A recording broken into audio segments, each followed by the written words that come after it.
السلام علیکم ورحمۃ اللہ وبرکاتہ۔ الحمدللہ، ہمیں امید ہے کہ آپ حضرات نے ان سارے سبق کو یاد کر لیا ہوگا جو ہم نے آپ کو آگے پڑھائے ہیں اردو کے آسان قاعدے کے۔ الحمدللہ، آج ہمیں سبق نمبر 11 پڑھنا ہے۔ بہت ہی سمپل اور آسان ہے، ویڈیو کو اینڈ تک دیکھیں گے، انشاءاللہ ساری چیزیں آپ کو اچھے سے سمجھ میں آ جائے گی۔ اس سے پہلے ہم نے 3 سبق پڑھے تھے، خصوصاً نمبر 1 اردو الفابیٹ کے اوپر جب زبر آتا ہے تو کیسے پڑھیں گے، نمبر 2 جزم آئے گا تو کیسے پڑھیں گے، نمبر 3 زیر آئے گا تو کیسے پڑھیں گے۔ پیش پڑھنا باقی تھا، انشاءاللہ آج کی سبق میں ہمیں پیش کے متعلق پڑھنا ہے۔ پیش کا نشان کیسا رہتا ہے؟ وہ اس طرح کا نشان رہتا ہے، آپ دھیان سے دیکھیے، جو لوگ عربی پڑھنا جانتے ہیں ان کو اچھے سے معلوم ہوگا، اس کو کہتے ہیں پیش۔ اب حرف کے اوپر پیش آوے تو کیسے پڑھنا ہے؟ تو پیش کو پڑھتے وقت منہ گول ہوتا ہے۔ انشاءاللہ آپ اینڈ تک ویڈیو دیکھیں، ساری چیزیں آپ کو اچھے سے سمجھ میں آئے گی۔ اور اگر آپ کے پاس مدنی قاعدہ PDF میں نہیں ہے تو لنک ڈسکرپشن میں مل جائے گی، ضرور چیک کریں۔ اب ہم پڑھنا شروع کرتے ہیں، آپ کو دھیان سے سننا ہے، سمجھنا ہے اور آپ کو بھی یاد کرنے کی پوری کوشش کرنا ہے۔ بسم اللہ الرحمن الرحیم، سبق نمبر 11۔ اب ہم پڑھنا شروع کرتے ہیں، آپ دھیان سے سنیے۔ او، بو، ہونٹ کو اچھے سے گول کر کے پڑھنا ہے۔ اگر ہونٹوں کو گول کریں گے تو آسانی کے ساتھ پیش ادا ہو جائے گا۔ بو، پو، پے پیش پو، تا پیش تو، ایسے ہجے کر کے نہیں پڑھا جاتا اردو الفابیٹ کو، ان کو ڈائریکٹ پڑھا جاتا ہے۔ تو، ٹو، سو، جو، چو، ہو، خو، دو، do, row, row, row, do.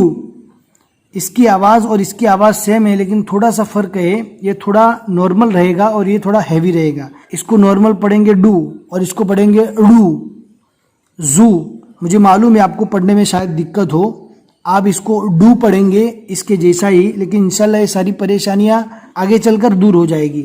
زو، سو، شو، سو، رو، تو، زو، عو، غو، فو، قو، کو، گو، لو، مو، نو، وو، ہو، او، یو، یو۔ یا کو اچھے سے صاف پڑھے۔ الف کے اوپر پیش آوے تو بھی او اور حمزہ کے اوپر پیش آوے تو بھی او پڑھیں گے۔ اب نیچے مشق ہے، بہت ہی آسان اور سمپل ہے، شاید آپ بھی اس کو پڑھیں گے تو آپ کو یاد ہو جائے گی، پھر بھی ہم آپ کو ایک بار پڑھا دیتے ہیں۔ اس کو پڑھیں گے اس، الف کو سین سے ملائیں گے اس۔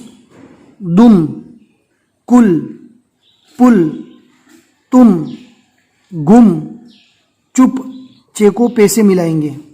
پھر اس کے بعد ہے چن، رک، گل، غل۔ یہ گل پڑھیں گے اور یہ پڑھیں گے غل۔ گل کا معنی ہوتا ہے پھول کے، اور غل یعنی غائب ہو گئی، ہم کہتے ہیں لائٹ غل ہو گئی، یعنی لائٹ غائب ہو گئی، چلی گئی، اس کو کہتے ہیں غل۔ سن، مفت، تا کے اوپر بھی جزم پڑھنا ہے، مفت۔ صبح، با کے اوپر جزم پڑھنا ہے، صبح۔ شکر، مشک، کفر۔ فرصت، فا کو رو سے اور صوت کو تا سے ملانا ہے، فرصت۔ بلبل، کرتا، برقع۔ بہت ہی آسان اور سمپل ہے، آپ اس کو لکھنے کی مشق کیجئے تاکہ آپ کو لکھنا اور پڑھنا دونوں ساتھ میں آ جاوے۔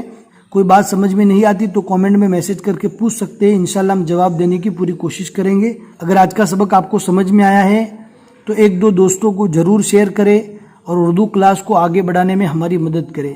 بس آج کے لیے اتنا ہی سبق۔ السلام علیکم ورحمۃ اللہ وبرکاتہ۔